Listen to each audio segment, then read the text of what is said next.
The day I walked into that courtroom, my life felt like it was hanging by a thread. I took a deep breath, clutching the file in my hands, my knuckles white. Across the room, I saw them. My mother and my brother, Mark. They weren't looking at me with concern or even neutrality, they were smiling.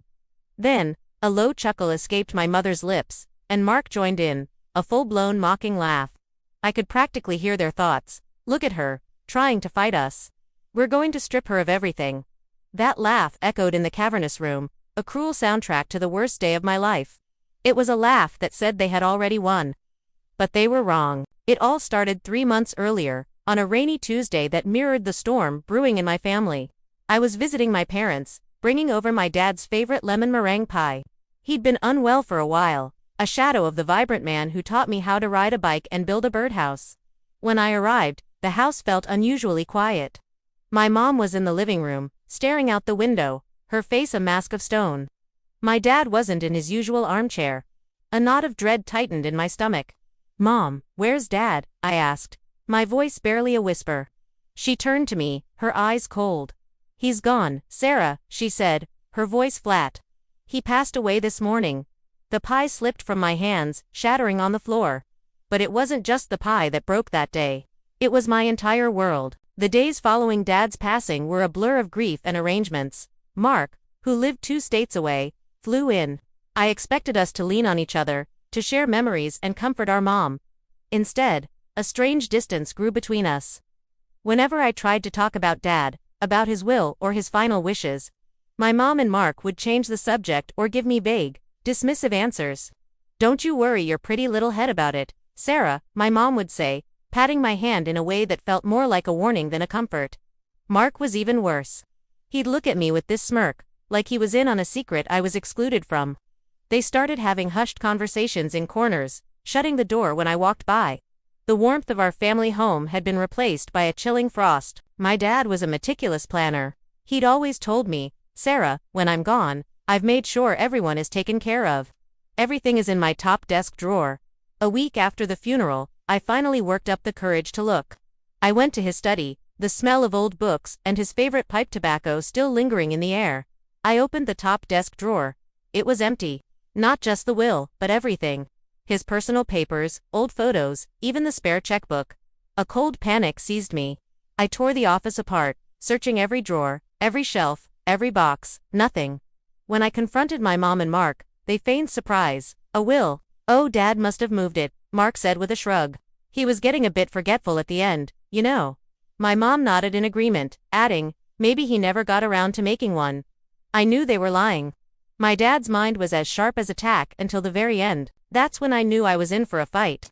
Without a will, state law would dictate how my father's assets were divided. But something told me this was more than just a missing document. This was a deliberate act. I hired a lawyer, a kind but firm woman named Mrs. Gable. When I told her my story, she listened patiently, her expression growing more serious with each detail. "If they've hidden the will, Sarah," she said, "they're likely trying to claim the entire estate for themselves. We need to find proof." The problem was, I had no proof. It was my word against theirs. The preliminary court date was set, and the battle lines were drawn. I spent weeks digging, contacting my dad's old friends, his financial advisor, anyone who might know something. It was a series of dead ends. The hope I'd clung to began to fray. The night before the court date, I was ready to give up. I sat in my dad's study, surrounded by boxes of his things, feeling defeated. My eyes fell on a dusty birdhouse on the shelf, the first one we ever built together. It was crooked and poorly painted, but I cherished it. On a whim, I picked it up. It felt heavier than it should. I shook it, and heard a faint rustle inside. My heart hammered against my ribs. With trembling hands, I found a small, almost invisible seam at the base. I pried it open. Inside, neatly folded, was a thick envelope. My hands shook as I opened it. There it was, my dad's last will and testament. And tucked behind it was a small digital voice recorder. I pressed play. My dad's voice, clear and strong, filled the silent room. "If you're listening to this, Sarah," he began, "it means your mother and brother have tried to betray you. I'm so sorry, sweetheart." He went on to explain everything. He knew his health was failing, and he'd noticed a change in my mother and Mark. He'd overheard them talking, planning to seize his assets, to cut me out completely. They see you as weak, his voice crackled with emotion. But I know your strength. He explained that his will left the family home and a significant trust fund to me, with smaller, conditional inheritances for my mom and Mark.